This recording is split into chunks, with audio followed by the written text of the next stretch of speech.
Salut tout le monde, bienvenue à un tout nouvel épisode de Refine Aunties. Et comme à l'habitude, vous êtes avec Stéphanie, alias Nana Germain, et Noor Mouliam. Hey guys, what's up? Comment ça va? Ça va bien, toi? Ça va très bien. C'est comme ça fait tellement longtemps qu'on n'a pas tourné. I know. Et souvent, on vous dit qu'on n'est pas À consistant. this point, on arrête de s'excuser.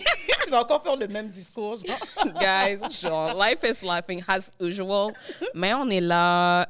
Hier, tu as reçu un prix de reconnaissance et un shout-out à toi pour ça. Merci, on est mon fiers cœur. de toi. Parce que c'est pour ça qu'on est occupé. Parce que Mademoiselle Nana elle reçoit des prix. Aïe. Et moi, je suis là pour l'encourager. Mais You've been there, girl. I've been there and I'm always going to be there. Mais ça fait plaisir d'être de retour et de filmer cet épisode avec toi.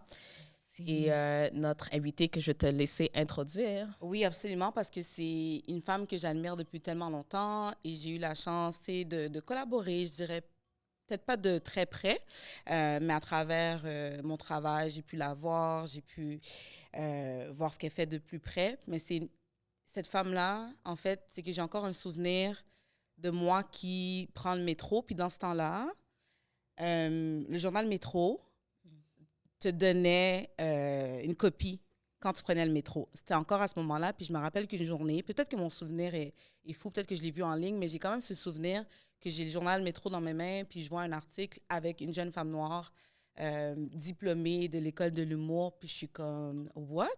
C'est quoi ça? Puis je la trouvais tellement belle, puis comme tellement charmante. Puis je me rappelle que j'avais gardé ça avec moi. Puis j'étais comme, un jour, je vais la rencontrer, puis je vais lui dire à quel point elle nous rend fiers. Et là, j'imagine déjà que pour ceux qui la connaissent, vous allez savoir de qui je parle. Mais sans plus tarder, j'aimerais accueillir sur notre plateau Gariana Jean-Louis. Ça peut être bonne idée de mettre la caméra sur moi en ce moment. Gariana, welcome to Refine Aunties, baby. Welcome, welcome, Thank you for sis. having me. Merci. Bienvenue. Tu m'as ramené en arrière. Et t'as raison, c'était des copies physiques. Parce J'avais que j'avais non, bien... Ouais, OK. tu l'avais. L'article n'était pas en ligne, c'était vraiment sur la copie papier. 2017? 2017. My God. Yeah. Juillet 2017. I've been like c'est quoi BMW depuis ce temps-là parce que métro Bus, Metro, Walk. depuis 2017.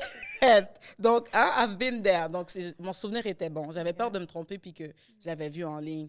Mais je me rappelle, j'ai pris le truc qu'ils me l'ont donné. Je suis rentrée dans l'autobus puis j'étais comme who's that girl? Comme c'était tellement rare, c'était tellement comme rafraîchissant.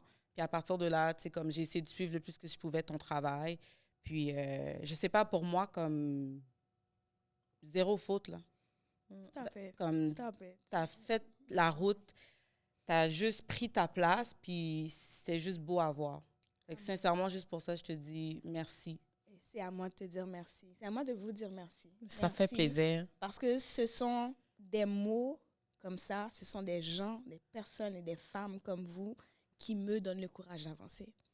J'ai encore ma photo avec toi sur mon téléphone. Et je l'ai sur On a mon pris à la téléphone maison aussi, ici. I know. Je l'ai dans mon téléphone et les gens ne comprennent pas que c'est un métier qui est très solitaire. Cependant, j'ai été très chanceuse et je le suis encore d'avoir une communauté. Quand je vous dis, j'ai des bois derrière ma banane, Clock it. j'ai des gens. Clock it. Quand on te dit I got my ancestors with me, c'est pas ancestors seulement. I got my community, I got my people with That's me. beautiful. Que toutes les fois où tu passes, puis tu te dis, je vais jamais y arriver, puis il y a une personne out of nowhere qui te dit, hey, je te vois, puis je crois en toi. Le je crois en toi, le good job, bon travail, je te vois, et je suis vraiment contente, bravo, je suis fière de toi. Ça donne du gaz en tabarnak. Puis moi, donc c'est à moi de vous dire merci. Merci pour l'amour, merci pour le support, merci pour tout. Merci d'exister tout simplement. Donc vraiment, On je est vous là, renvoie tout ça. on est là, tu sais, puis on va, tu sais, à travers l'émission, on va parler bien sûr de ta carrière professionnelle, puis de tout ça, mais avant, c'est ça qu'on aime faire à Refine Aunties. On est dans la nostalgie tout le temps, donc on va commencer avec le commencement. Ton Ton parcours. parcours de jeunesse, ton enfance, puis tu as quand même une histoire qui, comment que je pourrais dire, qui est unique, tu sais, particulière. Je dirais que de plus en plus, ton histoire, c'est une histoire que d'autres personnes pourraient avoir en termes de parcours migratoire, si je peux l'expliquer comme ça. Mais avant, tu sais, dans le temps que tu vivais ton histoire, c'était une histoire qu'on n'entendait pas nécessairement souvent. Fait qu'on va passer à travers ton parcours migratoire. Puis noir, comme je te l'ai dit, n'hésite pas à me couper. Ouais. Parce que comme moi, que personnellement, moi, je te connais pas. Et c'est Steph qui a eu l'idée de t'inviter. Puis elle me dit non, il faut qu'on invite cette femme-là. C'est une femme super intéressante. C'est une femme tellement talentueuse. Elle est comme, tu sais pas c'est qui? Puis j'étais comme, non, girl, I don't know. Girl, like, where you been? I don't know. À la défense de noir, elle est pas dans... Mais pourquoi à la défense? Non, mais dans le sens que, pas à la défense, mais t'es pas très comme tout ce qui se passe comme ici, humour, télé, Québec, toutes ces affaires-là. Non, pour vrai, je suis pas là. C'est vrai que je suis pas très dans la... C'est toujours moi qui est en train de lui dire, telle personne, tel potin. Elle m'envoie des potins, elle m'envoie des pages sur Instagram. Elle est comme, cette personne-là, je suis comme, yo, je sais pas c'est qui ces gens-là. It's like, I don't live in Montreal, but like I was born and raised here. Mais it's okay, parce que c'est pas des trucs des fois nécessairement qui piquent ta curiosité ou ton intérêt. Ouais, c'est ça. Tu te dis, voilà, puis t'es ailleurs, puis il faut tout ça. Ça fait partie de Montréal. Mais je suis toujours très ravie de faire des nouvelles rencontres puis de découvrir qu'est-ce qui se fait ici. Mais des fois, c'est ça, genre, j'ai besoin de l'entremise de quelqu'un pour te pousser. I'm gonna be there for you always to tell you about what's going on here. Fait que pour moi, c'est ça. On prend ce moment-là, je pense que ça va être une super belle émission parce que justement, ça va me permettre de découvrir qui tu es. Donc, on pourrait commencer justement à ton plus jeune souvenir. Tu viens d'où? Tu as grandi où? Tu es né où? C'est qui que tu es en derrière de l'humoriste, en derrière de ton talent? Déjà, l'humoriste, c'est une étiquette qui est très récente. Ça fait à peine 10 ans. 10 ans. Ça fait 10 ans. Ça fait 10 ans. Je dis à peine, mais c'est comme... Mais ça fait quand même un... Oui, c'est une décennie. Hein. Yes, girl. Si j'avais un enfant de 10 ans, je j'aurais fait comme il est grand. C'est littéralement une décennie. J'avoue. Mais c'est un chapeau quand même récent. En dehors de ce chapeau-là, je suis une femme qui aime la vie. Je suis une enfant d'immigrants qui est née à Montréal. J'ai grandi, par contre, entre Montréal et Haïti. Wow. Donc, quand j'ai eu 5 ans, mes parents ont dit, ça faisait 20 ans déjà qu'ils étaient installés au Québec, puis ils se sont dit, hell the fuck no. We are out. Le racisme, la discrimination, tout ça, puis ils sont comme, on a pris ce qu'on avait à apprendre, on retourne dans notre pays pour aller bâtir et redonner à la communauté. Donc, mes parents ont quitté. J'avais que 5 ans à l'époque, donc je n'avais pas le choix non plus. Je suis repartie en Haïti avec eux et j'ai grandi là-bas. Donc, tous les premiers souvenirs d'enfants que je vais dire, les souvenirs les plus frais, c'est moi en Haïti, pieds nus dans la cour en train de cueillir des mangues, en train de jouer avec les chiens, Zabuka, c'était ça. Les souvenirs que j'ai de Montréal, ce sont les fêtes de famille. Donc, les... Première communion. Première communion? Non, même pas! Non, le sapin de Noël, les cousins dans le sous-sol. Noël. On faisait du 25 décembre au 1er janvier, tout le monde ensemble dans la même maison. Puis c'est ça que moi, j'ai de Sleepover et tout. Sleepover, c'était ça. Cousins, cousines, tout le monde réuni. Les fêtes de famille, c'était grand, là. Puis c'était nous, puis manger, tonton, ma tante, cap chanter Haïti chérie, c'est comme la vie. C'était ça, là, la nostalgie, c'était vraiment ça. Est-ce que ta famille faisait une table garnie? Ah, façon, j'ai table garnie, mais t'es mangé. T'es chicken wings. Si, t'es mangé, t'es table garnie. Probablement, même t'es mangé. Ça me songeait bien. Et voilà, donc, comme je disais, j'ai grandi en Haïti. J'ai fait mon école primaire, une partie de mon école secondaire. Et une fois que j'ai eu 14-15 ans, généralement, je revenais souvent. Mes parents nous faisaient revenir pour les vacances d'été. Donc, on revenait toujours pour être sûr que notre statut était correct. Et puis, l'été de mes 15 ans, je venais comme à l'habitude et ma mère a décidé que j'allais rester à Montréal. Ouais. Et j'allais rester seule, pratiquement. Wow! À Montréal, mais il y avait de la famille. Mais ta sœur, à ce moment-là? En Haïti. En Haïti. Elle était en Haïti, elle avait déjà commencé la médecine. Donc, mon frère aussi était en Haïti. J'étais vraiment la seule parce que l'insécurité était... Et on parle de 2004. L'insécurité était, à l'époque, ce qu'on pensait à son pic. Mais ça n'a rien à voir, ça n'avait rien à voir par rapport à ce qu'il y a maintenant. Ouais. Et voilà, donc je suis restée, j'étais à l'école, j'étais à Regina Assunta, j'ai fait mon secondaire 5 là-bas. Et j'habitais à Montréal-Nord aussi, justement. T'habitais à Montréal-Nord aussi? Fait qu'elle a probablement connu Marc. Oh my God, t'habitais sur la rue Marc? Ouais, j'habitais sur la rue Marc. T'as-tu connu Marc Lavigne à Regina Assunta? Quelle promotion? Je pense la tienne, 2004-2005. 2005-2006? 2005-2006. Ben oui, ça c'est... Et après, à Regina, on avait 10 classes, hein? OK. On avait 10 classes, puis c'était 30 élèves par classe. Ouais. Je ne les pas tous. Fait que t'as fait combien d'années? T'as fait seulement un an à Montréal-Nord? J'ai sombré dans une dépression totale capitale parce que pour moi, c'était des paysans. D'être à Montréal. Ouais. C'est Pour ça. moi, c'était des paysans. D'être à Montréal, c'était une chose. Deux, à Montréal, sans ma famille. Sans ta famille. C'est quoi qui était le plus choquant pour toi quand tu parles, tu as fait ta dépression, mais c'est quoi qui était le plus... Tout était choquant. Le système éducatif était choquant. J'avais oublié la parlure. L'accent? Ouais, ça, je l'avais oublié. Puis le fait de, regarde, on t'envoie à l'école, tu viens, tu vas à l'école, il n'y a pas... C'était ça, là. Moi, j'allais, je prenais mon petit autobus, je retournais. Je me souviens que j'appelais des fois ma mère pour lui demander la permission d'aller prendre une crème glacée avec mes amis après l'école. Il n'y a pas de surveillance, là. J'appelais, puis je demandais, est-ce que je peux? Bien, elle me dit, non, tu peux pas. Tu rentres à la maison, il n'y a pas d'affaire de crème glacée après l'école. Puis moi, bon enfant, je rentrais à la maison. Puis... Faire tes leçons. Oui. J'étais très... Donc, pour moi, c'était dépaysant parce que tout ce que j'avais connu comme noyau, qui est de ma famille, je ne l'avais plus. J'avais plus ces repères. Donc, tu as comme perdu un sens communautaire aussi. Pour moi, j'avais tout perdu. J'avais tout perdu et le seul truc que j'avais, c'était le théâtre à l'école. Que je m'étais accrochée de fou. C'était ça que je faisais après l'école, activités parascolaires, etc. Échappatoire. Et c'était mon échappatoire. C'était mon exutoire avec mes cours de français que j'adorais. Et je me souviens que quand je me suis réveillée un matin puis j'ai perdu mes cheveux. C'est là que j'ai su que ça allait vraiment pas. Wow, ça, c'est le stress-trauma. Oui. Mais on n'en parle pas. On parle pas de ça. Pour moi, c'était comme, OK, j'ai perdu mes cheveux. Ça fait une chute, genre. C'est une chute. Tu vas mettre un mi-sentier, ça va repousser, ouais.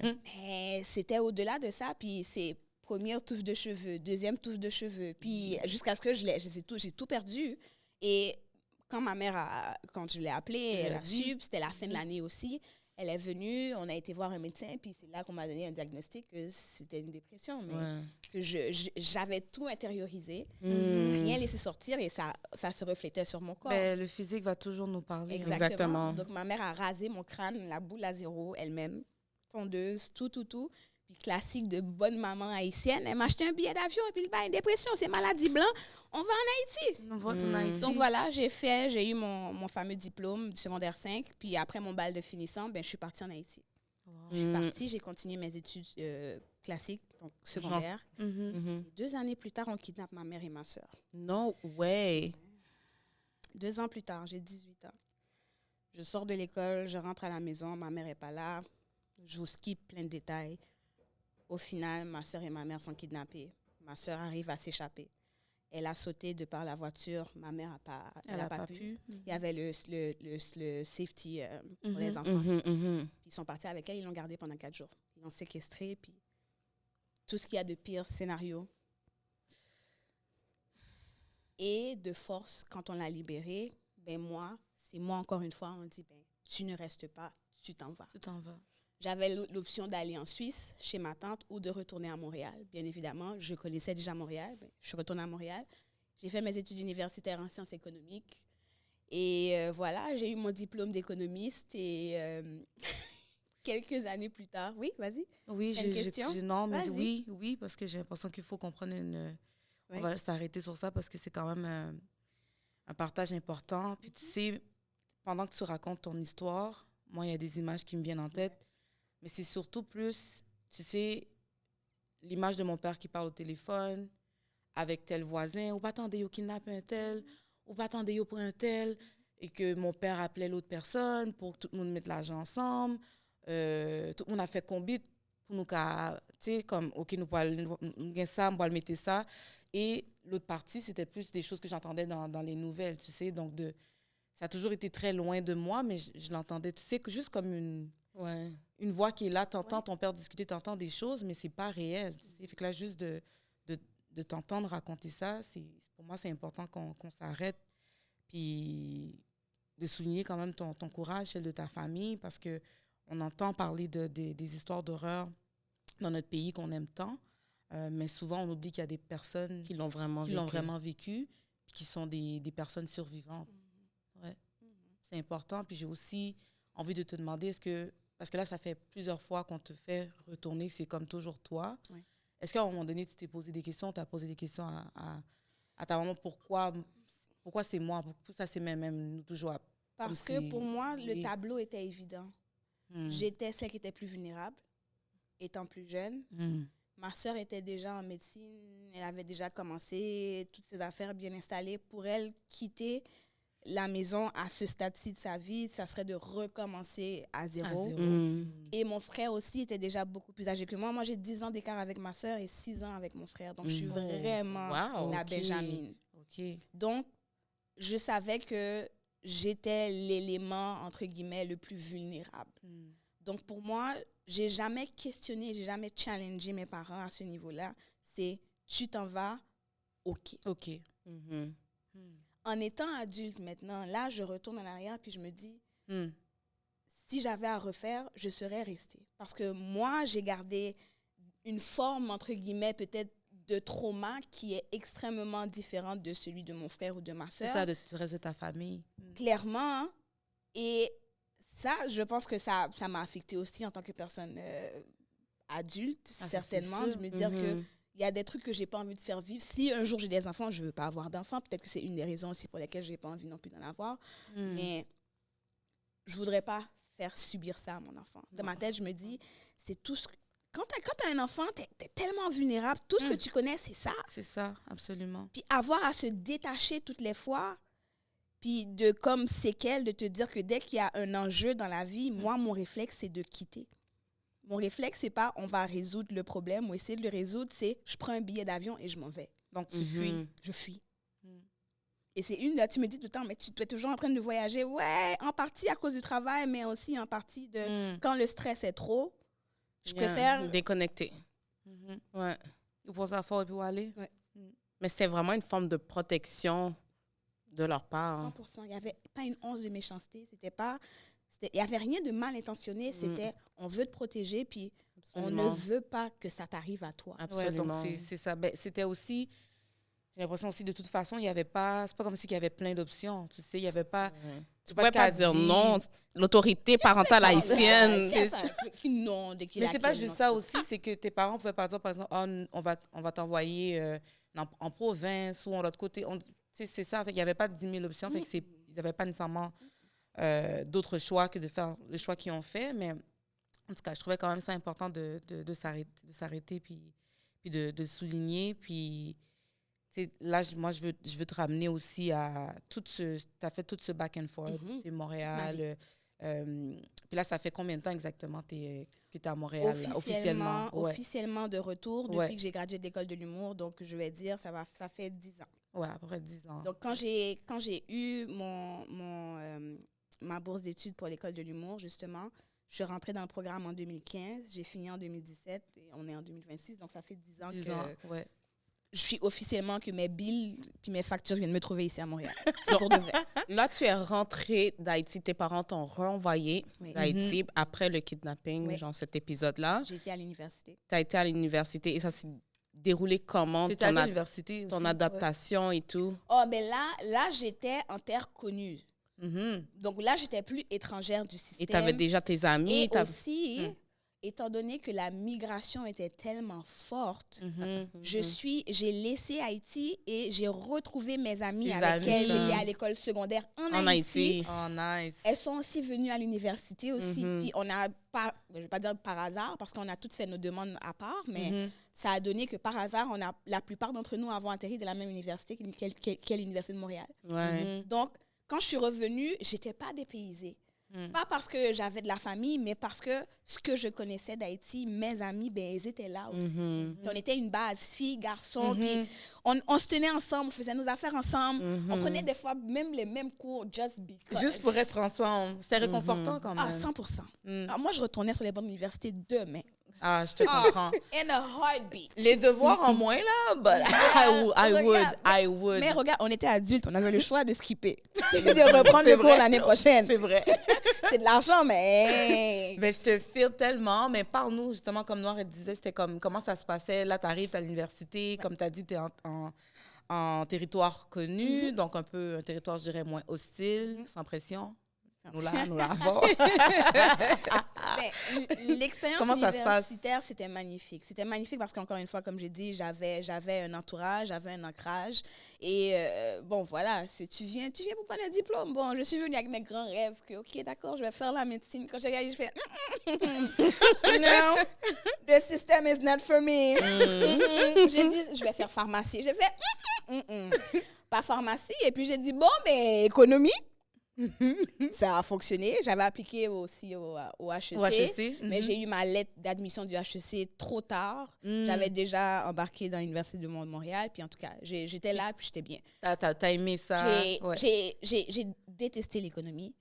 J'ai gradué en économie. Je suis économiste. OK. C'est fou, ça. Sur les papiers. Ouais. J'ai travaillé en économie. Ouais. I don't understand shit. Girl, pour moi, tout ça, là, c'est comme... C'est de l'or, hein? Bel diplôme, belle photo, belle bagaille. Belle bagaille. Mais je me demande comment j'ai fait, comment j'ai survécu, je ne sais pas. Ben, je pense que tu l'as dit, hein? Tes amis, ton entourage, puis tout, puis tu étais focus aussi. Tu avais des objectifs en tête, puis je pense que c'est aussi la pression qu'on a, nous, en tant que personnes noires, personnes immigrantes. C'est comme, on nous met comme cette pression-là. C'est quand même si que c'est pas nécessairement quelque chose qui nous branche. Ouais, puis qui nous amène comme de la joie, puis tout. On sait qu'on... Moi, je le vois un peu comme une redevance envers nos parents. 100%. 100% parce que tu es là, puis tu te dis, c'est même pas, tu penses même pas à ton demain, à toi. Tu penses à mes parents vont être fiers. Mes parents ont travaillé pour ça, donc ça, c'est pour eux. C'est littéralement ça. I lost the memo.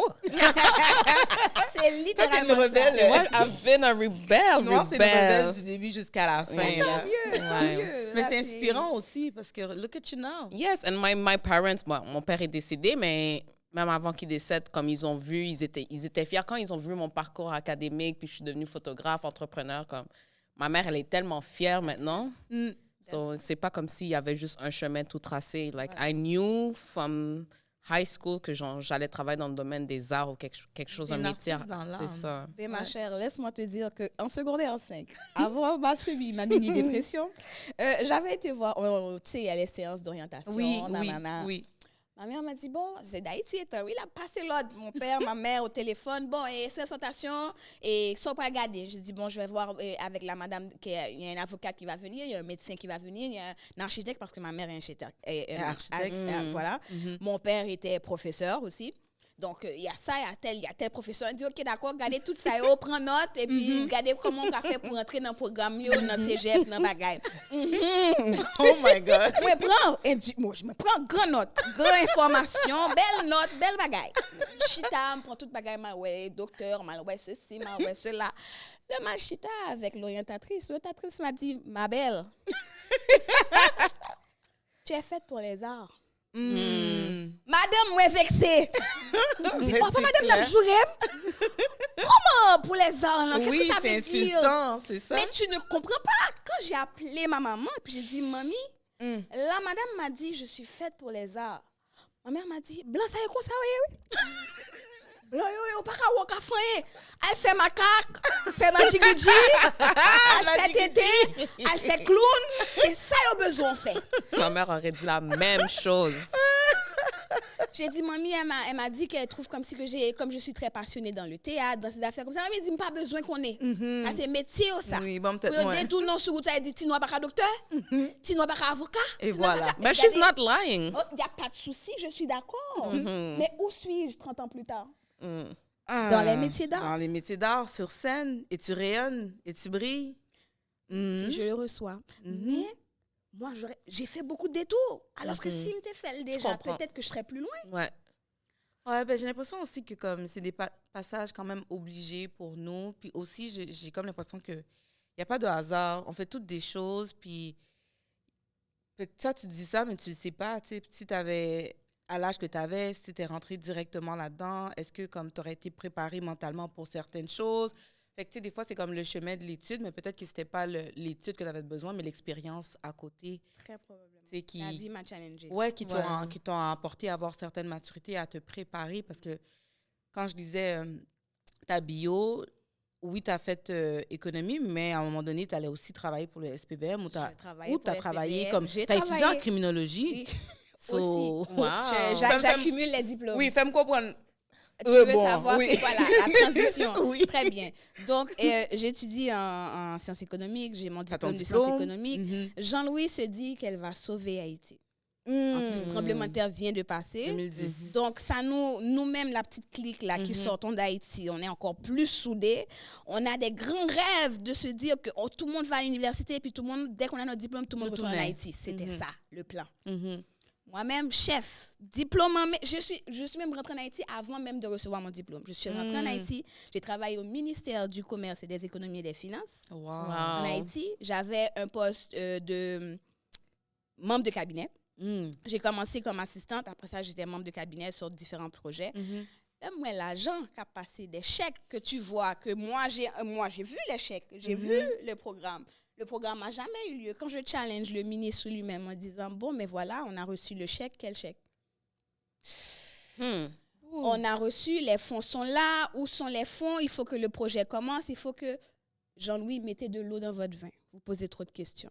Oui, c'est ça, tu commences à être trop curieuse, là. Est-ce que ça, c'est avec nous pour le couper parce que... Non, pas du tout. Il est plus ministre, donc là, il vit sa vie, le monsieur. C'est pas grave, non. D'ailleurs, je n'ai pas cité de nom. C'est ça? Pas encore. J'adore ça. Non. Donc, tu vois de près comme... De près. Donc, moi, je suis rentrée en Haïti. Après ça, on m'a envoyé ma lettre de convocation pour la collation de grade. Je suis retournée à Montréal. Ouais, pour graduer. Je suis retournée en Haïti. Quand j'ai vu que c'était un petit peu wangoulou, les affaires étaient un petit peu mélangées. De comment? Wangoulou. Les affaires étaient un petit peu mélangées. J'ai dit, mais moi, ma place n'est pas là. Ma place n'est pas dans ce système tel qu'il est. Maintenant, je me suis dit, je vais aller m'outiller, je vais rentrer en criminologie. Et mon but ultime, c'est de faire la lutte contre la criminalité col blanc, donc les crimes financiers. J'avais déjà mon diplôme. Je me suis dit, plus la criminologie, ça va être parfait comme combo pour revenir en force. Je retourne à Montréal, je m'inscris en criminologie. Normal, de Haïti étant, je m'inscris, je laisse mon poste. Encore à l'UDM? Encore, oui. Okay. Je m'inscris en criminologie. Entre-temps, je travaille aussi pour le SPVM. Donc, j'ai trouvé une ouverture comme cadet policier. Je jumelle les deux, je fais les deux. Jusque-là, tout va bien. Mon père décède. Crise cardiaque. Jour au lendemain. Je reçois un texto de ma sœur, puis elle me dit, papy est mort. Moi, je me dis, what the fuck? Comment tu te réveilles un matin, tu meurs? Comme, who does that? Clearly, he did. Yeah. C'est comme ça que tu as reçu la nouvelle? Un texte, un message? Oh my God. Ouais, message texte, qu'elle me dit, papy est mort. Puis j'étais comme, what the fuck is going on? Je comprends pas. J'ai répondu lol. En premier, j'ai répondu lol. C'était littéralement ça. Parce que tu pensais que... Oui, je pensais que c'était une blague. Après ça, j'ai appelé. Elle a fait, appelle-moi. J'ai fait, OK. J'ai appelé. Puis c'est là que j'étais comme, oh, OK, it's really happening. Puis c'est rentré comme... ça a chamboulé mon existence. Tu sais, quand tu as le vertige... Tu as le vertige de la nouvelle de ton père qui vient de mourir. Tu es comme, mais je lui parlais, ça fait à peine moins de 24 heures. Les plans, c'était qu'on se revoit, qu'ils viennent, puis qu'il n'y avait pas ça dans mon plan. Et je me suis assise à la maison, puis j'étais entourée de mes amis qui sont venus justement pour me supporter dans ce moment de deuil. Puis il y a un de mes amis, particulièrement, qui s'est mis assis à côté de moi, puis il m'a dit, qu'est-ce que tu veux faire dans la vie pour de vrai? J'ai fait comme ça pour de vrai. Tu vois déjà ce que je fais, tu peux pas me dire qu'est-ce que je fais pour de vrai. C'est ça. It's like, I don't think that's the plan. Si tu n'avais pas dans la vie, là, si l'argent, c'était pas un problème, si avoir une maison, avoir une stabilité, puis tu pouvais juste te réveiller puis vivre de ta passion tous les jours, ça serait quoi? Puis je me suis dit, honnêtement, je voudrais faire du théâtre puis être sur la scène toute ma vie. C'est ce que je voulais faire. Puis il est comme, listen, do it. Qu'est-ce qui t'en empêche? Comme là, tu es en train de te réévaluer, tu es en train de te poser des questions existentielles de tu te réveilles demain, ton père, il avait des plans de vie and it didn't happen. Et c'est fini, c'est ça. Reality check. Il voulait retourner en Haïti, bâtir une école. Il est retourné en Haïti, il n'a jamais le temps de bâtir son école. Puis là, je me suis dit, OK, j'ai juste vraiment une vie à vivre. J'en ai une, j'en ai pas deux, j'ai pas 10 chances. Je sais pas si demain, je vais être réincarnée. Puis ça me dit que si je me réincarne, c'est pas en cochon que je vais me réincarner. Ça que dit pas tourner c'est un bœuf m'a tourner. Non mais c'est pour You're gonna come back as a black woman. Non mais ça que dit pas tourner en ravette. Oh non, pas ça pour. Non, ça Non mais me tu choisis pas. Girl. Tu choisis pas. Ça c'est une solution loterie de la Girl. Come on. Le ravette, ça c'est pour le ministre qui t'a volé le chèque, mais pas pour. Non. J'espère pour lui il a tourné en ravette. Mais c'est il a tourné en maringouin. Oui, oui. Il a moins de 24 heures. Oui. Flitter la bégonne. Flitter. Non, ça va pour bébé. Oh my God. Mais voilà, donc, et j'ai pas fait ni deux ni trois. À partir de ce moment-là, ça t'a... Adam, j'ai acheté un billet d'avion, vol direct, One Way, Haïti. J'ai même pas réfléchi. Je suis partie en Haïti.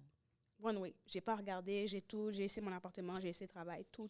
Ça, c'est juste pour nous situer, on est en quelle année? On est en 2013-2014. OK. Et ça, c'est pour comme juste après le décès de ton père, là. Ouais. Je suis partie. T'es tout seul? J'ai plié bagages toute seule. OK. Toute seule. J'ai tout laissé. J'ai plié bagages, je suis partie. Une fois partie, j'avais le seul plan en tête. J'ai dit, je ne sais pas comment on fait pour aller faire du théâtre dans la vie, mais au moins je serai en Haïti et voilà. Et j'étais au théâtre en Haïti, donc comme activité parascolaire. Mes parents, très jeunes, depuis qu'on était 5-6 ans, ils nous avaient initiés au théâtre en Haïti. Donc on le faisait comme activité déjà. Et juste pour situer les gens, parce qu'il y a encore des gens qui pensent que Haïti, c'est comme juste une boule, puis c'est un seul endroit, là, oui, puis il n'y a rien d'autre, là. Non, mais c'est vraiment vrai. C'est vraiment vrai. C'est vrai? Tu as grandi où exactement? À Port-au-Prince. À Port-au-Prince, OK. J'ai grandi à Port-au-Prince. Puis tu es retourné après ça? À Port-au-Prince, Port-au-Prince, toujours. toujours. À Port-au-Prince, route la Croix des Bouquets, en plaine. Je suis une petite enfant de la plaine. Là. Oh. Donc, quand je te parle de pied mango, pied banane, pied à terre, c'est ça. Ou pas dans Delma, yo? Non. Elle a m'té. Oui, même qu'on passait Delma. Ou pas c'est Delma, parce que c'est l'école. Delma 24, oh? Oui, passé non, ça. c'est Ils dans ont Delma, passé, ça, yo. le mal l'église, on a fait marquette. Ou pas c'est sous nous? Oui, passé sous nous. Mais même moi, j'étais en bas, là. Bord de l'eau, bord rivière, bord sous c'est là que c'est là que Belle j'étais. côté, l'autre. Oui. Eh bien, OK, je comprends. Je comprends. Ben, c'est ça. Donc, pour revenir à l'histoire, j'étais où? Tu retournes en Haïti pour les... Je faire du retourne, théâtre. puis voilà. Puis j'ai décidé de retourner à mon ancienne école secondaire pour donner des cours de théâtre. Parce que j'étais comme, voilà, ma soeur donnait des cours de théâtre déjà. Puis j'ai fait, regarde, je vais être avec toi, on va faire ça ensemble. Et voilà. Donc j'étais à l'ancienne école secondaire de mon frère, mon ancienne école secondaire, mon ancienne école de théâtre, puis je me suis mise à donner des cours de théâtre. Eh bien, madame, ainsi va la vie. C'est toi, c'est pas toi qui choisis. L'homme propose, Dieu dispose. C'est ce qu'on dit. Voilà. Je donne mes cours de théâtre, je vis ma vie de aspiring Hardest. artist Viola Davis in Haiti. C'était ça. That was the plan. Parce que I didn't have any plan. L'école de l'humour est de passage en Haïti. Je me souviens de ce moment-là. Il n'y avait pas Rachid Badouri qui était là? Il y avait Comment aussi... tu te rappelles? Girl, j'ai étudié en communication, j'ai étudié en journalisme. Gariana, elle avait des rêves, puis quand elle parle, ça me fait aussi penser à moi qui voulais être animatrice à la télévision, qui se voyait avoir son émission. Donc, j'étais collée comme ça avec la culture québécoise, tout ce qui se passait. Tu vois, j'ai un DEC en com, j'ai un bac en com. Fait que dis-toi que mes études, là, tout ce qui se passait dans l'art, la culture, les médias québécois, je me compte tout ça qui passait. Wow. Et je me connaître à l'Haïti. Je me dis, oh, le qui doit, Rachid Badouri à l'Haïti. Il va le faire bagaille. J'étais comme, je comprenais pas. J'étais comme, je trouvais ça nice, mais en même temps, j'étais comme, c'est quoi qui s'est passé qu'ils ont eu cette idée. Donc, peut-être que tu pourras aussi nous éclairer. Alors, qu'ils ont Sous-mon empile, c'est oui. que l'École nationale de l'humour, ici, du Québec, qui est d'ailleurs la seule École nationale de l'humour, avait des plans de bâtir une école annexe en Haïti. Oh, OK. Avec le gouvernement haïtien. OK. Wow. C'est jamais arrivé, clairement. Mais c'était ça le but. Donc, c'était de créer cette liaison-là, ce pont-là entre Haïti et le Québec. Mais c'est vrai que logiquement, on a une histoire avec Haïti et Québec. Depuis longtemps. C'est vrai. Depuis longtemps, c'est entremêlé. C'est vrai, vraiment... ça. Make sense. On a beaucoup de similarités aussi, Absolument. Et donc, c'était la 3e année qu'il venait en Haïti. OK. Pour donner, c'était des formations à la base. C'était juste des petites formations, séminaires d'une semaine pour échanger. Puis le programme était gratuit en plus. Donc, tu t'inscrivais à la Bibliothèque nationale. Tu allais prendre la formation. Je t'entourais de plein d'autres personnes. Plein d'autres des comédiens que je connaissais qui faisaient de la radio, qui faisaient de la télé, qui faisaient du théâtre. Haïtiens. OK. Donc, on était une petite clique que je connaissais, avec laquelle j'avais déjà travaillé, faire des petites publicités, des feuilletons radiophoniques. On se connaissait. Et on a été prendre la formation à la bibliothèque, en plein milieu, au cœur du centre-ville. Aller marcher, prendre une camionnette, aller prendre la formation. J'arrive là-bas, ça dure une semaine. Et au bout de quelques jours avant la fin de la formation, ils décident à la dernière minute de faire un concours pour recruter des aspirants humoristes pour représenter Haïti dans un gala juste pour rire. À Montréal ou en Haïti? À Montréal. À Montréal, c'est pour ça. Pour récolter des fonds pour l'école. OK. Tout le monde passe des auditions. Tout le monde. Toi aussi? Moi, j'ai comme tes amis, quand tu parles tout le monde, c'est comme toute la clique. Toutes les gens qui sont venus à la formation d'une semaine, le petit bootcamp, là, tout le monde s'est dit, OK, d'accord, on tente notre chance, on y va. J'ai écrit un numéro, on nous demande un numéro de 8 minutes. Mais on n'est pas des humoristes. Il n'y a aucun d'entre nous. Donc, nous, on est comme, on va raconter les affaires à notre sauce. On a suivi une petite formation, c'était impro, ça y est, OK. Moi, j'ai écrit un texte. Puis j'écris le texte que, dans ma tête, si je me souviens bien, c'était que j'étais trop québécoise pour les Haïtiens, et puis trop haïtienne pour les Québécoises. Je suis vraiment une enfant du milieu qui a vraiment une apatride. À this point, j'étais une apatride. Parce que depuis mon Haïti, ils sont comme, ils sont petits blancs. Oui, comme please. Quand je suis à Montréal, c'est tout l'inverse. Donc, j'ai écrit tout un numéro là-dessus de 8 minutes. Je présente mon numéro, je pense rien. Je suis retenue parmi les 3 finalistes. Wow. Et nous 3 finalistes, on est recrutés pour aller à Montréal. Ouh. C'est quoi les émotions à ce moment-là? Welcome back! Non, mais moi, dans ma tête, je me suis dit, un petit billet d'avion gratis, c'est pas mon cas payer. Oui, moi, le petit voyage. Je viens, et puis on t'a dit, c'est pour une semaine. Donc, je viens, je fais une semaine, et puis je retourne chez moi. Et puis bon, voilà, et puis c'était ça. Eh bien, Jean-Louis fait ça. Jean-Louis arrive à Montréal, on lui paie son billet. Tu es là pour une semaine. La lettre est là, tout est là. Ouais. Tu es là pour une semaine. Je présente mon numéro d'humour à la Place des Arts devant 1500 personnes. Je fais mon numéro. Ça se passe extrêmement bien. Stressé à bloc. Parce que je n'ai jamais fait d'humour de ma vie. Je peux même pas imaginer. Et tu comprends pas. À bloc. Mes 2 autres camarades avec qui j'ai fait le concours présentent leur numéro, ça se passe bien aussi. Tous les coulisses, tout le monde content. Comme si, c'est fini. Tu comprends? Le stress est fini. Qu'on a arrêté nous 4 jours pour nous profiter Canada encore Enjoy. avant de retourner à Haïti. Je retourne dans les coulisses et puis il y a Louise Richer, qui est la directrice de l'école de l'humour, qui vient me trouver dans les coulisses. Puis elle me dit, excuse-moi, t'as genre 15 minutes pour me répondre. Puis je suis comme, oui, vas-y. Elle me dit, je vais t'annoncer quelque chose. Mais il faut vraiment que tu me répondes vite parce que c'est vraiment, il faut que je l'annonce, savoir si je l'annonce ou pas, là, ce soir, au gala. Moi, je suis comme, oh, madame, de quelle est pas le bon l'argent? Oui. J'ai dit, je suis toute oui, mon amour. Dis-moi tout. Pour moi, on est élevé, c'est pour moi. Dis-moi tout. L'argent, quand les mêmes, bon, moi, chérie, je suis oui. Elle me dit, je veux t'offrir une bourse d'études complète pour l'école nationale. Oh my God. Savais. Alléluia. J'ai fait, quoi? Elle me dit, ouais, mais tu dois me répondre genre là. Maintenant. Parce qu'avant la fin du gala, il faut que je l'annonce pour savoir. Oh. Yo, pas fait ni 2 ni 3. Pour moi, dans ma tête, quand tu vis plein d'émotions, j'avais vertige encore. Ouais. Là, j'étais comme, mais qu'est-ce qui se passe? Puis là, tout ce que j'ai vu dans ma tête, elle m'a dit l'école de l'humour, puis j'ai fait, oh, c'est du théâtre. J'ai fait, ting, ting, ting. Ben oui, c'est du théâtre. Je voulais toujours faire du théâtre. Ben oui, c'est du théâtre. Puis j'ai dit oui. Elle a dit oui. Elle a annoncé, bagaille. Puis me voici, me voilà. J'avais une semaine pour rentrer à la maison. Dans tes Pour valises. revenir à Montréal. Commencer l'école, là pour là. Je suis retournée à Montréal. J'ai laissé la première semaine d'août. La semaine suivante, j'étais là parce que l'école allait recommencer, c'est ça. Aller chercher appartement. Comme tu comprends, j'étais dormir chez un ami. J'ai passé presque 1 an chez un ami. Oh, wow. Ouais, à habiter avec lui parce que tout allait tellement vite. Puis aller à l'école. Puis là, quand j'arrive à l'école de l'humour, puis je suis comme, oh my God, comme si c'est l'école de théâtre. C'est pas l'école de théâtre. Non, c'est ça, c'est pas l'école de théâtre. C'est un truc à part entière. C'est quand tu as eu ton premier choc que qu'est-ce qui t'a fait réaliser? Quand tu as compris. Ouais, que c'était pas l'école de théâtre. Quand j'ai réalisé que tous les cours cours, c'était écrire. Tu écrivais des blagues. Voici les formules, voici les procédés humoristiques. Voici. Je me dis, bon, qui n'a fait théâtre là même? Le théâtre, c'est quand? Oui. Quand j'ai vu qu'il y avait comme un cours de bagaille, d'interprétation, puis je me dis, bon, voilà ma gloire qui n'est pas apologique. C'était le seul. L'homme regardait, c'est écrit. Puis madame, chaque vendredi, il faut présenter un numéro. Chaque vendredi, un 5 minutes. Me dit, attends, tu comprends pas? Je viens de dépasser un stress. Maintenant là, de faire mon premier gala. Maintenant, tu me dis, chaque vendredi, je dois écrire un numéro. Tu sais comment le stress est? On te dit, écris un numéro chaque vendredi, tu présentes. Moi, mon numéro, mon humour, c'est pas l'humour des Blancs. Non, du tout. C'est vrai. Moi, ce qui me fait rire, c'est pas ce qui fait rire mes camarades dans la classe. Je comprends.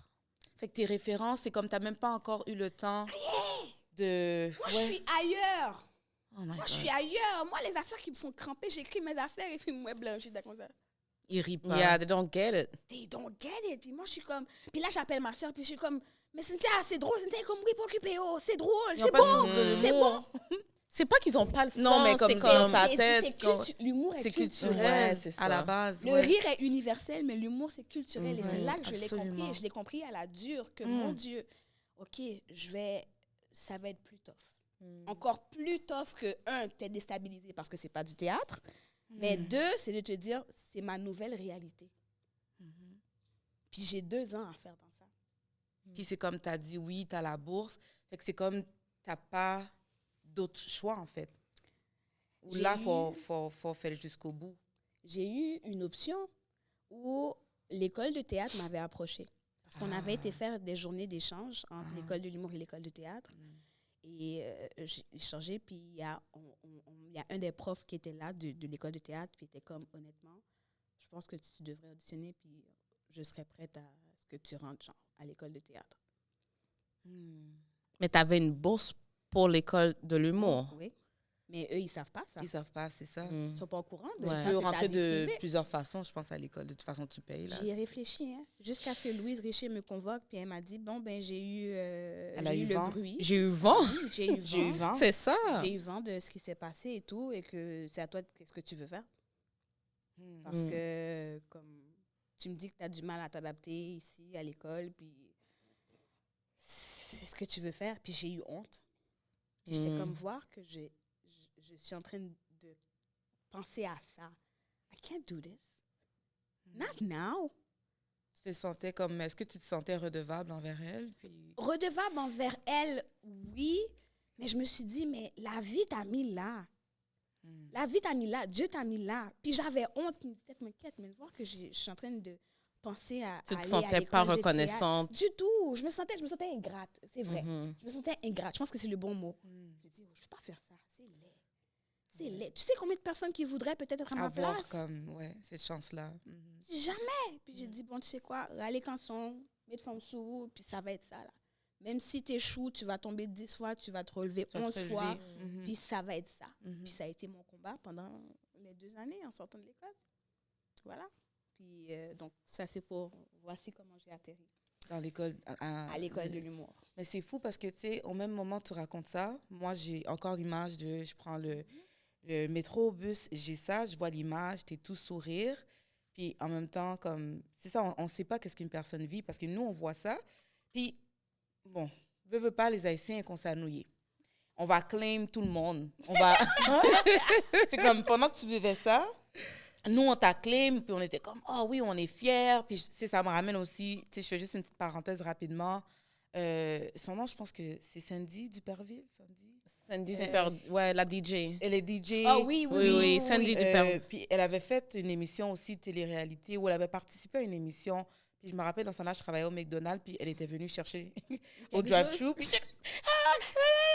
j'arrêtais pas. C'était la voix, non? La voix, ou pas la voix, ça n'existait pas dans ce temps-là. Est-ce que c'était Star Academy? Peut-être, ouais, en tout cas. Un truc comme ça. Elle avait participé à un truc, puis je me rappelle que j'étais contente. Puis tous les Haïtiens, comme on était venus dans le drive-thru, on n'arrêtait pas de l'emmerder pour sa commande. J'étais comme, bon, ben, on va lui donner sa nourriture. Là. Ça doit être froid à this point. Fait que c'est juste pour faire le parallèle qu'avec toi aussi, nous, on voyait ça, puis comme toi, on était si... contente pour toi, puis toi, tu vivais ça. Fait que j'ai comme envie de savoir, toi, oui, tu te sentais ingrate, tu as fini de dire, OK, je vais le faire, mais est-ce qu'il y a un moment où est-ce que tu as eu des regrets, tu étais comme, est-ce que je suis vraiment à ma place? Parce que, tu sais, Tout le temps. je trouve ça difficile, tu sais, le rejet, puis je sais, je l'ai vécu dans le sens que, en faisant des auditions, peu importe, puis tu sais c'est quoi cet univers-là. Fait que je serais curieuse de t'entendre sur le sentiment d'imposteur que ça amène. Tout le temps. Puis, ouais, de se questionner. Je vais vous faire une confession, puis ça va être la première fois que je le dis, probablement la dernière fois que je le dis. Je me suis mariée au métier d'humoriste on est en 2026, en 2020. Wow. J'ai fini l'école, j'ai eu mon diplôme de l'école de l'humour en 2017. Wow. Je me suis auto-claim pour de vrai. Je me suis dit, OK, je me marie, ça va être mon métier. Ça sera ça. Puis comme dans ma relation avec mon conjoint, on se dit, you're my ride or die. We're gonna make it work. Well, je vais mettre tout ce qui est en mon pouvoir to make this work. Wow.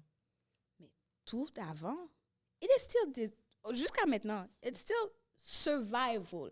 Mais dans le sens où le métier est exigeant, le travail est exigeant comme n'importe quel autre métier dans la vie. Mais à l'époque, je me sentais pas légitime du tout.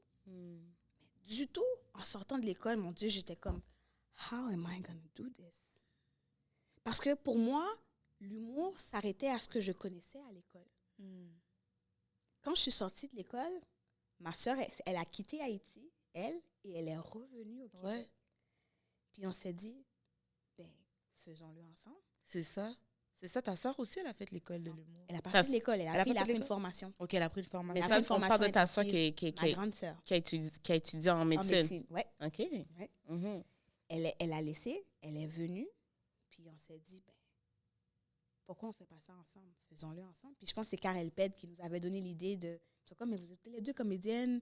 Allez-y. Ta sœur fait de l'humour en Haïti.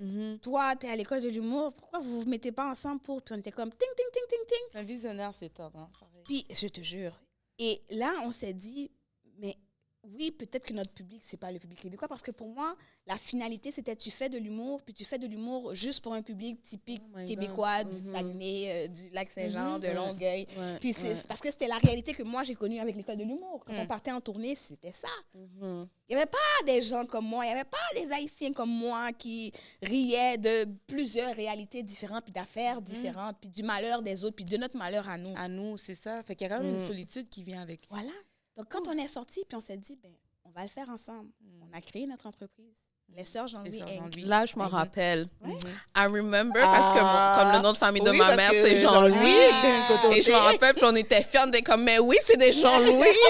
Now I remember. That's crazy. Okay. On a créé notre entreprise, puis on a parti notre premier spectacle, Zaboka. Yes. Comment ça s'appelle? What's the name again? Théâtre Rialto. À Rialto? OK. Sold out en moins d'un mois. On a rempli le Théâtre Rialto en moins d'un mois. Ça, c'était comme 2018-2019? On était à 2018, là. J'ai fini l'école en 2017. J'ai fini l'école en juillet. En août, la première semaine du mois d'août, on a été signer les documents au registrariat pour notre entreprise officiellement. Et l'année, quelques mois plus tard, on était déjà en mode OK, go, on cherche des salles et tout. Puis on a trouvé un gérant qui nous a backé dans tout ça. Puis Rialto sold out. C'était démentiel. Puis j'étais comme OK. Qu'est-ce qui se passe? Il y a des gens comme nous. Il y a un public. Il y a des gens qui veulent rire, puis il y a des gens qui nous comprennent. On n'a pas à se dénaturer. On n'a pas... Quand le créole vient puis que ça switch dans mon cerveau parce que je trouve ça hilarant d'expliquer la blague en créole plutôt qu'en français, les gens, ils sont là. Puis ils vont comprendre, puis ils vont 100%. rire. Ils vont se reconnaître, tu sais. 100%. Puis là, on s'est dit, OK, il n'y avait pas... On pensait qu'il n'y avait pas de place pour nous. Mais... notre place, elle est là. Puis c'est vraiment à nous de paver le chemin, puis d'inviter les gens, de tendre la main, puis de dire, hey, it's for us. Puis en dehors de ça, puis il y avait des Blancs dans la salle, il y avait des gens, puis on fait les shows maintenant, puis il y a des gens qui se ramassent. Le public est tellement varié, là, est tellement diversifié, sincèrement. Puis là, on s'est dit, mais OK, la communauté, elle est là. Elle se déplace, puis on veut avoir du plaisir. Let's do this. Puis c'est là qu'on s'est dit, OK, de fil en aiguille, on fait des performances, on fait des spectacles. OK, on produit. OK, on s'autoproduit. OK, on va... Maintenant, c'est inclure d'autres personnes. On se produit nous-mêmes, mais il y a d'autres personnes qui viennent. Puis on inviter du monde. Puis là, t'es comme, OK, d'accord, on est un petit réseau, là. On est une petite communauté. Puis on fait notre petit chemin. Puis en 2020... Quand Covid est arrivé, j'ai fait est-ce que c'est la fin du monde? Oh, mes amis, on était plusieurs à se poser cette question. Et puis, j'ai fait c'est la fin du monde. J'ai dit, mais si c'est la fin du monde, il faut que je me marie. Faut me marier. Faut me marier quand même. Pas mourir sans me pas marier avec métier. Je vais pas rester en mode oui, mais tu sais, je fais de la scène. Je disais toujours je fais de la scène. Je disais pas je fais de l'humour. Je fais de la scène. Non, je suis pas humoriste. C'était quoi? Non, je suis comédienne. Non, je suis comédienne. Elle a fait ça suffit. Une femme sous, on a marié. Fait que là, t'as dit... Regardez, quand on prend un petit cahier, moi, marié, me fait officier mariage. Moi, je suis la mariée, je suis l'officiante. Mariée avec le métier. Et puis, j'ai dit, that's it. You're going to be my ride or die. Oh. And I'm going to do it. And I'm going to die with you. I'm going to roll with you. And then we're going to try. Puis ta sœur, à ce moment-là, c'est comme...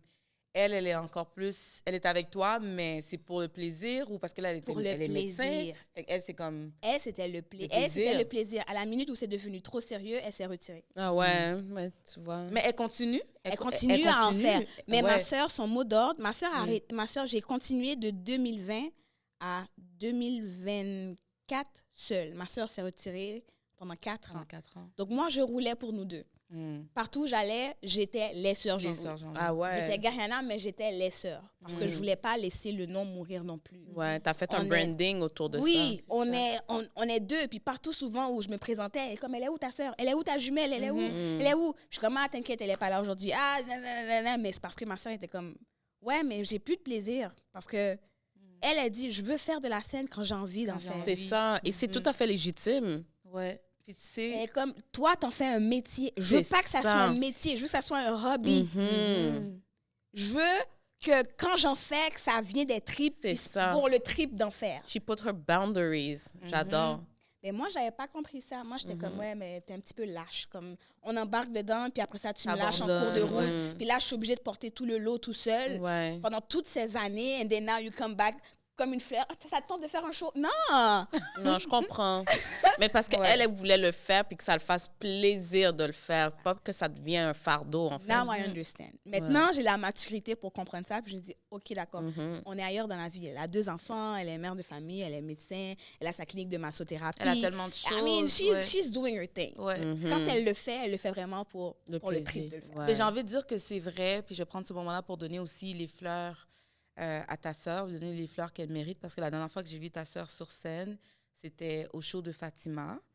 Et c'était la première fois, donc, tu sais, non seulement ta sœur, elle était là en tant que femme haïtienne qui animait le spectacle de Fatima, et c'était aussi un moment historique pour Fatima en tant que femme haïtienne, mais pour nous, parce qu'encore une fois, quand tu es haïtien, l'on gagne en bagaille, c'est toute communautaire qui gagne tout. Donc, c'était tellement... Ça, pour moi, c'était une des plus belles soirées de mon année. C'était de voir Fatima sur scène graver une page de l'histoire haïtienne, de l'histoire des femmes haïtiennes, mais aussi de voir ta sœur, à quel point qu'elle était à l'aise sur scène. Puis quand tu dis ça, et je pense que c'est vrai quand elle le dit aussi, parce que je la regardais, puis je suis comme, elle a tellement du fun. Puis, tu sais, c'est comme, tu sais, j'anime aussi parfois, puis je sais, là, comme, qu'est-ce qui se passe derrière. Le stress, les gens, comme, qui te stressent, que c'est comme, là, tu as 3 secondes, tu dois te changer, tu dois faire ci, puis je sais qu'à ce moment-là, il y a plein de choses qui lui passent dans la tête. Puis toutes les personnes qui font de la scène, qui animent, on sait c'est quoi. Mais de voir qu'elle faisait ça avec tellement d'aisance, puis que... Et elle nous faisait rire. Il y avait comme de tout dans la salle, puis les gens riaient. J'étais comme, OK, this girl, comme, OK, elle est vraiment là. Puis, je sais pas, on dirait que toute de la soirée avait du sens. Tout était aligné. Le fait que ta sœur qui est haïtienne, puis Fatima, je sais pas, il y avait quelque chose de magique dans la salle. So, on va lui donner ses fleurs aussi à ta sœur. Shout out. Les fleurs à Cynthia. Ouais. C'est Cynthia? On t'aime, Cynthia. Yeah. Shout out to you, Cynthia. Ouais. Ouais, donc voilà, c'est ça. Je pense que j'ai rien à dire. Ouais, ben non. Non, mais en tout cas, moi, j'admire ça. Puis pour de vrai, je trouve que c'est important que les gens, ils apprennent que c'est pas tout talent que tu es obligé de monétiser. C'est bien dit, ça. Tu sais, c'est comme des fois, on est comme, oh, j'ai ce talent-là, let me do like a part hustle. Mais non, genre, puis Pour le plaisir. pour le plaisir, de continuer à faire des trucs pour le plaisir. Fait que shout out à elle qui a pu réaliser ça. Et toi, pour ta compréhension. Qui est venue plus tard. Ça a pris du temps, je l'ai jugé. I listened and I judged. Yeah, but you also love her, so... Yes, I do. Yes, I do. Listen, at the end of the day, y'all are together et vous avez trouvé la formule qui marche pour vous. On a trouvé une formule qui fonctionne pour nous. On a trouvé une formule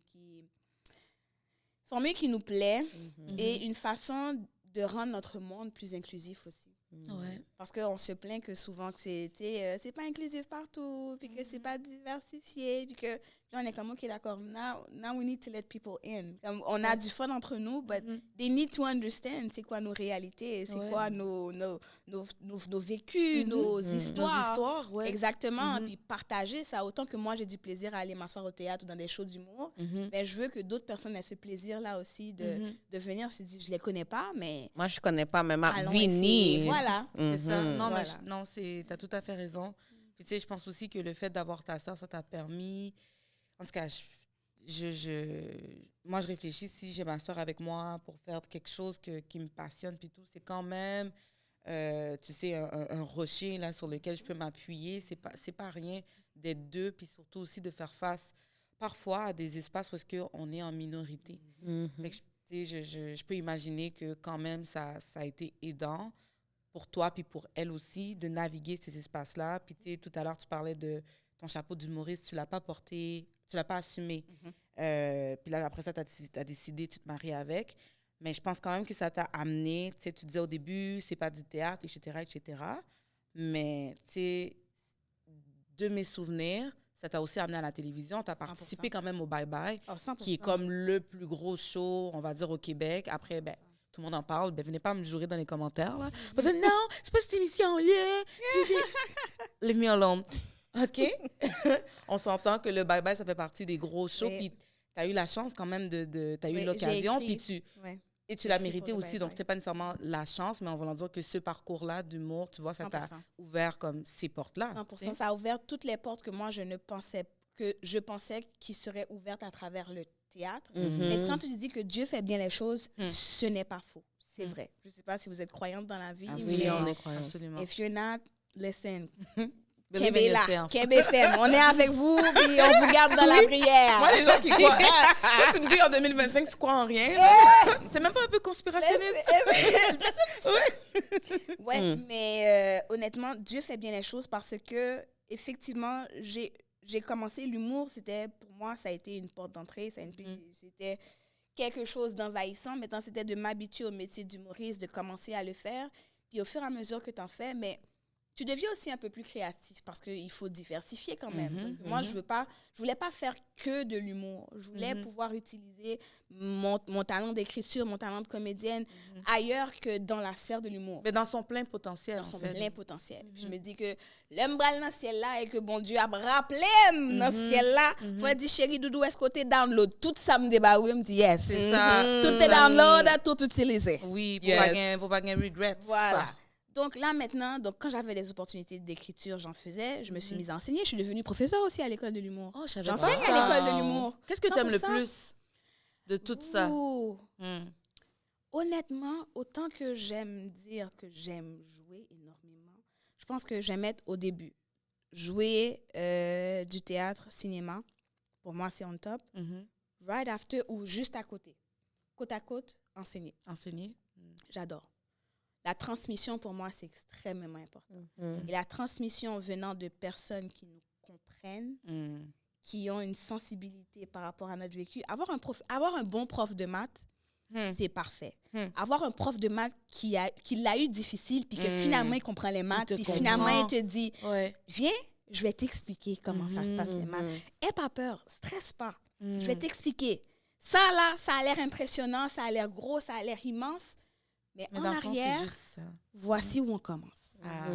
C'est bien. Une belle analogie. Donc, moi, je me suis donné comme mission dans la vie et le premier drive que j'ai eu en sortant de l'école de l'humour, en dehors de faire de la scène, c'était il faut que je démocratise ce métier. Il faut que je le rende accessible à plus de personnes issues de la diversité culturelle et ethnique que possible.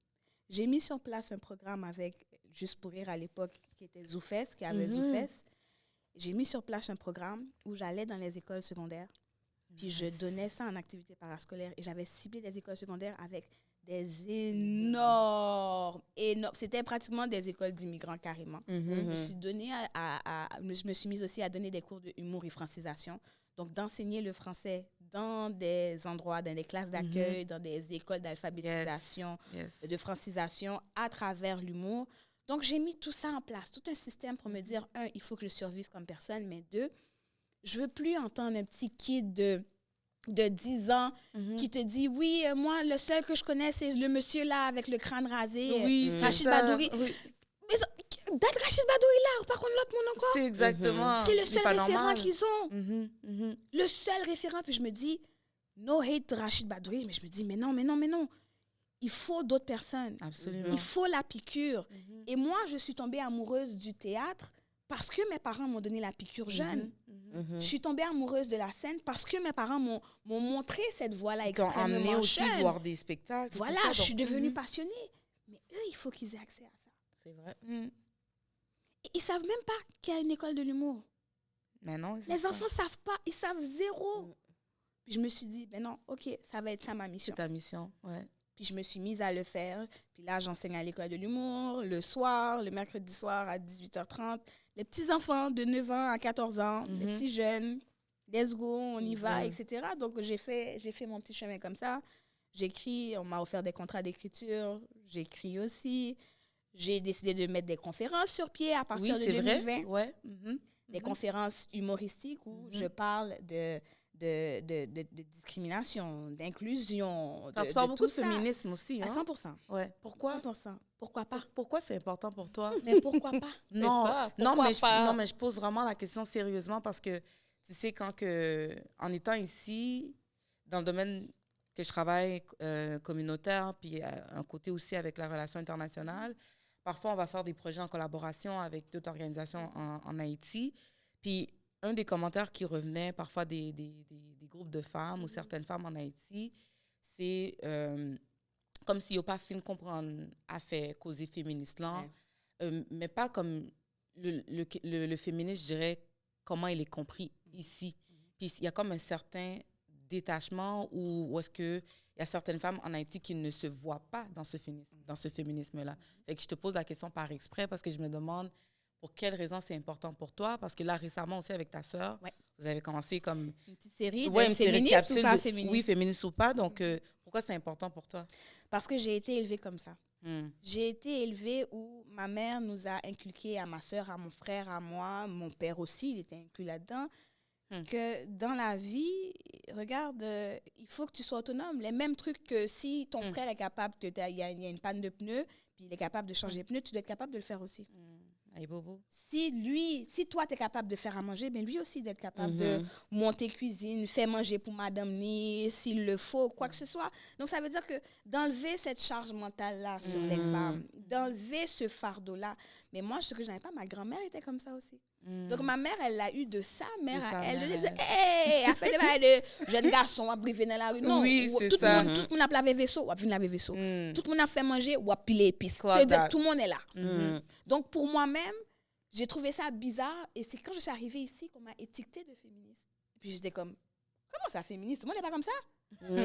Comment? Pour moi, c'est la norme, c'est la base. C'est la base. D'être traitée comme... Tu sais, des fois, j'entends des histoires atroces de, oui, moi, quand j'ai grandi, mon frère avait le droit de faire ça. Mais moi-même, j'étais une fille, j'avais pas le droit. J'ai fait, Mais c'est intéressant que tu dis ça parce que j'ai eu la discussion justement avec ma mère il n'y a pas longtemps et elle me disait justement que ce concept de féminisme, c'est ici qu'elle l'a eu. Puis qu'en Haïti, il n'y avait pas ça. Mais parce que tout le monde... Je pense que ça varie d'une famille à l'autre parce que cette réalité-là aussi de... On élève les garçons différemment des filles. En Haïti, ça existe aussi. C'est une vérité, là. C'est une vérité. Fait que ta mère, elle disait ça aussi? Ma mère, elle me disait que comme c'est vraiment ici, au Québec, à Montréal, que comme ce truc de féministe, comme elle l'a pris, mais en Haïti, c'est comme sa mère allait travailler, son père allait comme... C'est pas comme genre homme, femme, et... Ouais, c'est... Ça allait de soi. C'est ça. OK. Ouais, ben peut-être que c'est ici, je sais pas, mais je sais quand même qu'on va pas se mentir que c'est souvent qu'on parle de décolonisation des pratiques parce que c'est des choses qu'on fait dans mon travail pour les personnes qui disent qu'ils vont faire de l'humanitaire ou qui sont coopérants, qui veulent aller en Haïti avec leurs grosses chaussures, parler de féminisme d'une façon qui est vraiment pas... Tu sais, c'est comme...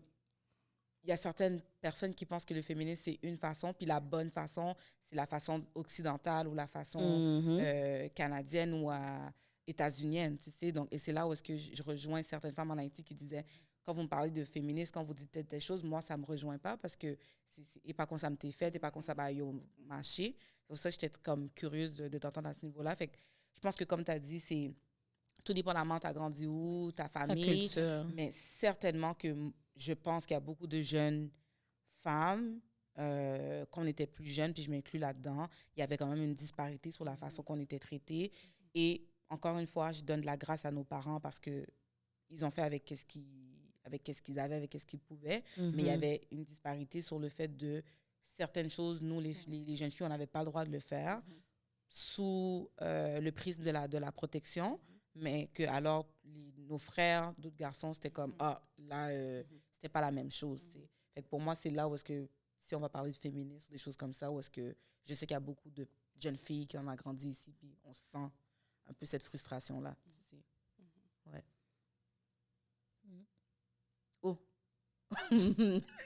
Grosse réflexion. Oui, c'est ça. Là. Des fois, il faut laisser l'information, ça tomber, mariner. C'est vrai. Voilà. Process the information. Mais effectivement, le féminisme est vécu différemment ici. Moi, je le constate. Moi, je suis féministe jusqu'aux dents. Peut-être pas radicale, mais je suis féministe. Et voilà, puis j'aime bien challenger les gens aussi sur le sujet. Pour moi, c'est important, puis surtout que je suis dans un milieu qui est majoritairement blanc et majoritairement masculin. Donc, pour moi, c'est extrêmement important, même quand tu dis, ouais, mais les femmes, ça part toujours de féminisme. On n'a pas le choix. Mais c'est ça. On n'a pas le choix. Il faut qu'on en parle parce que c'est vrai que les traitements dans le milieu dans lequel j'évolue, il y a beaucoup de favoritisme envers les hommes.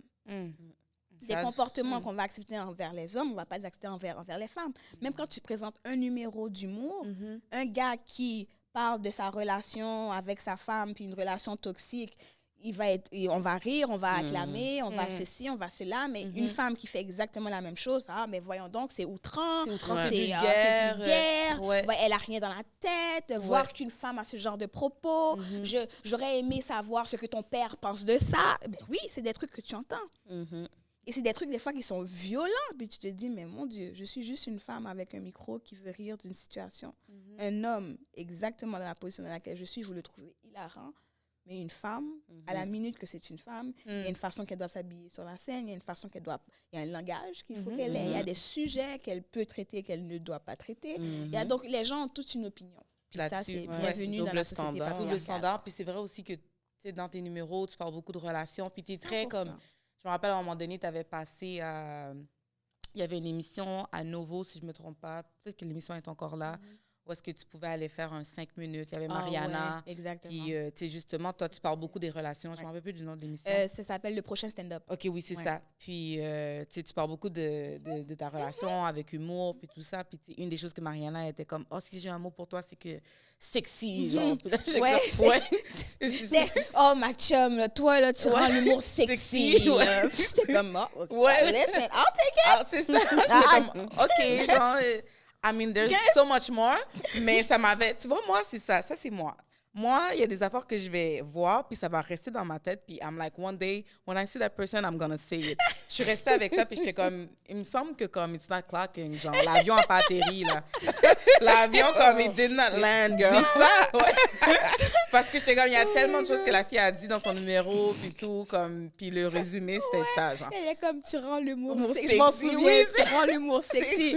Quand je l'ai vu, j'ai fait comme, all right, OK, yes, let's go. C'est ça, c'est comme tu prends ton compliment et tu fais tes affaires. Mais tout ça pour dire que c'est ça. On dirait peut-être aussi que... Mais c'est drôle parce que, bon, tu sais, t'es pas la dernière femme, t'es pas la première à parler de ces sujets-là, mais effectivement, on dirait que les gens sont toujours un petit peu plus comme... quand sur la défensive. Ouais, quand c'est une femme 100%. Qui le fait. Puis j'étais curieuse aussi de savoir tu sais, t'as ton public ici, tu as un grand public aussi en Haïti. Comment tu vois comme la réception de ce que tu fais comme public montréalais versus comme haïtien? C'est pas la même chose.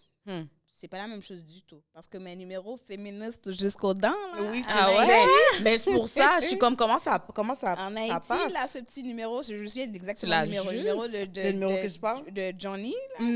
Les gens étaient comme... I was like, I'm gonna say it. You guys are a bunch of cheaters. What are you talking about? You will listen to me. Oh my God. Non, mais c'est toujours reçu.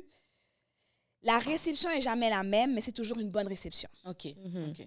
Donc, si j'ai une chose dont je suis extrêmement fière, c'est une des très peu de choses que je suis fière, c'est de pouvoir amener ce matériel-là, puis de le dire, je vais le livrer. Il ne sera pas reçu de la même façon, mais il sera bien reçu quand même.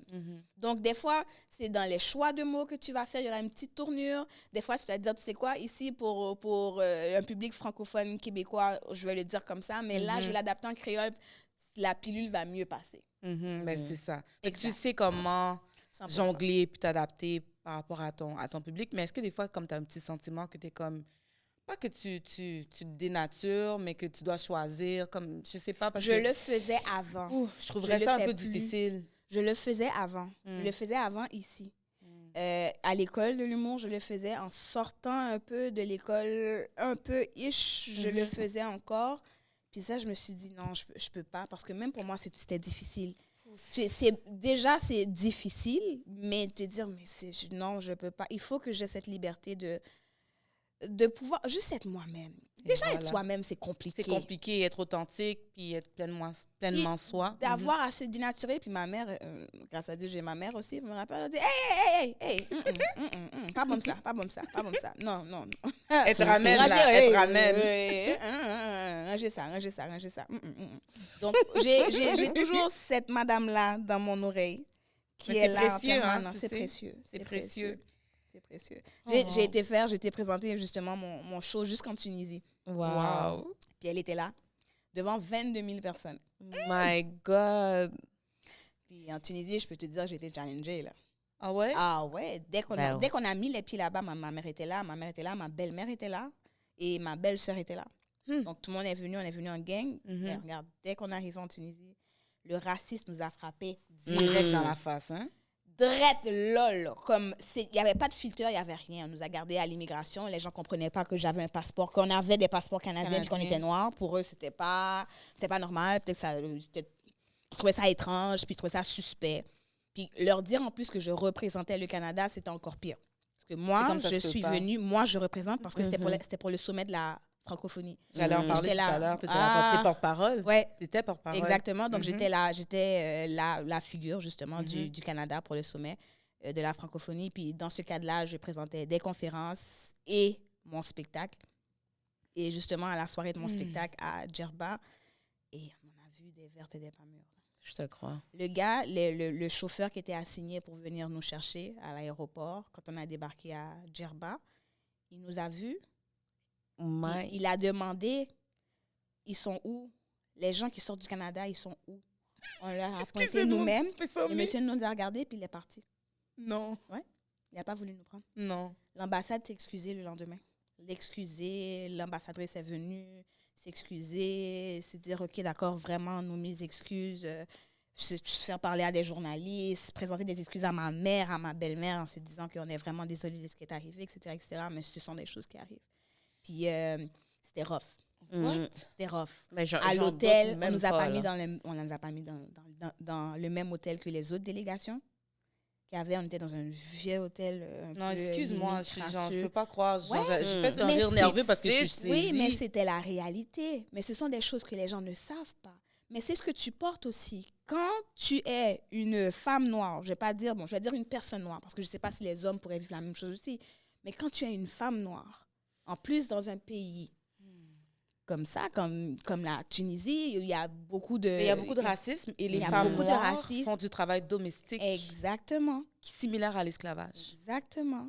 Et donc, quand tu arrives là et que tu es en position, entre guillemets, de, je sais pas une position d'autorité, mais d'égalité. D'égalité, carrément. ça n'a pas été bien reçu partout. Hein. C'était problématique. Donc, quand j'ai présenté mon spectacle, les gens pensaient que c'était Rihanna. J'avais des I love you, Rihanna. Parce que Rihanna. Oui, il me dit, mais amis, qu'est-ce que ça me était là? Est-ce que je vais chanter? Waouh, waouh, On waouh. va faire photo. Mes amis, on va faire photo. On va prendre l'argent. On fait zéro. Oui, il faut dire Rihanna, mais on donne l'argent. Grosse pancarte, I love you, Rihanna. J'ai fait, oh my Mais God. voyons Direct de la donc. Tunisie. Hey, je regarde, je te dis, on a vécu. No way. J'ai passé 10 jours en Tunisie. C'était l'expérience d'une vie. Bon. Dis-moi que tu as gardé des souvenirs quand même de ces photos-là de 100%. Dubaï. J'ai parce que- tout, Ok. j'ai C'est tout. important quand même. Puis j'ai j'espère que tout. tu as quand même des bons souvenirs. J'ai de... aussi des magnifiques souvenirs. de J'ai ce des voyage. magnifiques. Oublie pas que j'avais, moi, ma famille, c'est mon ride or die encore. J'avais mon corps avec moi. Yes. Donc, le fait d'avoir tous ces gens-là, toutes ces femmes-là, spécialement, c'était que des femmes qui étaient avec moi. Support system. Hey, on a vécu ces affaires-là ensemble. Le soir, on allait riait. se coucher, puis on riait. Puis on était comme, qu'est-ce qu'on vient de vivre? Mais c'est pour ça, moi, je suis I comme... love us, Black women. On va toujours rire comme... On va tout le temps tourner une Mais situation... c'est notre mécanisme de C'est- défense, ouais. right? Ouais. Mais aussi, pour la peine, j'ai fait des rencontres magnifiques. J'ai rencontré des personnes magnifiques en donnant mes conférences des jeunes. Des jeunes Tunisiens qui ont rempli d'espoir dans les yeux, rempli d'avenir. Puis qui, tu sais, à qui je partage mon histoire. Puis justement, je parle de différents sujets sur les réseaux sociaux aussi. Justement, j'ai des conférences sur les réseaux sociaux. Et comment ils pouvaient utiliser leurs réseaux sociaux pour promouvoir ces talents-là, ces affaires-là. Puis les avoir avec moi, autour de moi, d'avoir des conversations des fois qui ont rien à voir avec les réseaux sociaux, mais juste parler de la vie puis des difficultés qu'ils avaient. Ça, pour moi, c'est des moments profondément humains et pour ça, je ne regretterai jamais de ma vie d'avoir été en Tunisie. Mais c'est précieux. C'est une des Ouais. plus, dans ce sens-là, Ouais. c'est une des plus belles expériences que Bless. j'ai vécues de ma vie. Mais ouais. Bless. Mais c'est Yeah. comme on dirait God qu'on... bless. Malheureusement, ça va toujours faire partie un peu de notre réalité. Puis c'est pour ça aussi que moi, parfois, tu sais, vous savez, là, tous les deux, là, que genre, je milite ou je vais m'impliquer sur certaines choses. Mais il y a certaines choses que je ne vais plus faire. Il y a des conversations que je ne vais plus jamais avoir parce que il y a une limite à faire reconnaître notre humanité à d'autres personnes, tu sais. Puis moi, je pense que, tu sais, le racisme, tout ça, c'est la responsabilité des personnes qui le font. Tu sais, les personnes qui sont racistes, c'est à eux à faire ce travail-là. Fait que c'est comme on dirait que des fois, tu choisis tes combats. Ça fait partie des choses qu'on va vivre. Puis comme tu as dit, c'est comme tu fais tes affaires, tu as une super belle opportunité. Tu vas représenter le Canada. Tu sais, comme la francophonie, c'est quand même énorme. Puis tu arrives là, puis tu vis ça. Puis encore une fois, tu avais ton support system. Puis des fois, malheureusement, on est seul, on vit ces choses-là. Puis on regarde à droite, tu regardes à gauche, il n'y a personne, c'est toi. Fait que comme on le fait d'habitude, avec grâce, avec élégance, on met notre sourire, comme on arrange nos baby hair, and then we move on. C'est comme, on continue notre chemin. Mais je trouve que c'est tellement injuste, puis en même temps, on n'a pas à prendre ces choses-là sur nos épaules. Fait que c'est comme, la façon que tu l'as carry, t'avais pas d'autre façon de le prendre, puis d'arriver dans la chambre d'hôtel avec les filles, puis juste comme rire de la situation. Parce que comme, c'est ridicule. It is. Hein? It is, my good sis. Oh, ça tire à sa Listen, fin. Ça tire à sa fin Dès parce que je te vois, Piti, oui, on a tellement parlé, dès que je te vois, là, je te voyais comme ça, oui. Son bras. Oui, parce listen. que, you know, like, time is running, sis. Ouais, mais c'est toujours comme ça qu'on a du plaisir à le faire. Non, mais shout out. Pour de vrai, je te connaissais pas, mais comme vraiment, tu viens de gagner une fan. Et moi, je suis vraiment une personne très émotionnelle, puis très genre, je me fie souvent sur les énergies des gens, là, mais comme tu as tellement une belle énergie, là, puis comme je suis en amour avec l'individu que tu es. Comme c'est vraiment une belle découverte, une belle rencontre, un beau moment qu'on a passé avec toi. Mais j'ai passé un bon moment avec vous. Oh my God. J'ai dit plein d'affaires que je ne dis pas d'habitude. Mais merci. Thank you. Merci d'avoir partagé ça. Merci d'avoir fait de l'espace pour qu'on partage ça puis qu'on le vive ensemble. Puis... Merci Thank à you. toi d'avoir été aussi vulnérable aussi. And like, it is a safe space, mais comme, tu sais, des fois, les gens, ils peuvent un peu plus être réservés et tout. Et c'est correct, mais moi, j'aime ça quand les gens, ils savent déjà que you can just be yourself with us. Là. Puis genre, je l'ai vraiment ressenti. C'est ça, you for that. Refinances. Yeah. Merci, Gariana. Puis je te souhaite vraiment tout ce que tu veux, tout ce que tu désires. Tu es sur une belle lancée. Je veux dire, les choses vont bien. Tu es créative. Avec ta soeur, il y a comme tout le temps quelque chose. J'ai l'impression que, comme ça roule, les choses roulent. Work in progress. On est en construction. C'est ça. Fait qu'est-ce qu'on te souhaite pour la suite? Puis aussi, dis-nous où est-ce que... dis au public de Refinances où est-ce qu'ils peuvent te trouver et te suivre. Bon, vous pouvez me trouver sur les réseaux. Ça, c'est quand je disparais pas de la vie, mais voilà, sur les réseaux sociaux, @Gariana, sur toutes les plateformes possibles et imaginables, sauf sur OnlyFans. Not yet. Not yet. Not never. Ça va, on sait jamais. On sait jamais. Oui, mais belles orteils. On va qu'on est sur mettre tes petits orteils. Et là, nous va fort. Et là, nous va fort. En tout cas, comme je ne montre jamais mes orteils, ou presque,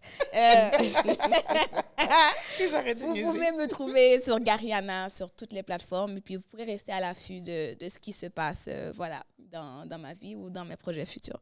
Et voilà, je vous aime d'amour et merci beaucoup. Merci, Gariana. Thanks again. Et puis, guys, on se dit à très bientôt. Merci d'avoir été présent. Puis, on se verra quand on se verra. All right? À bientôt. Bye, guys. That's a wrap.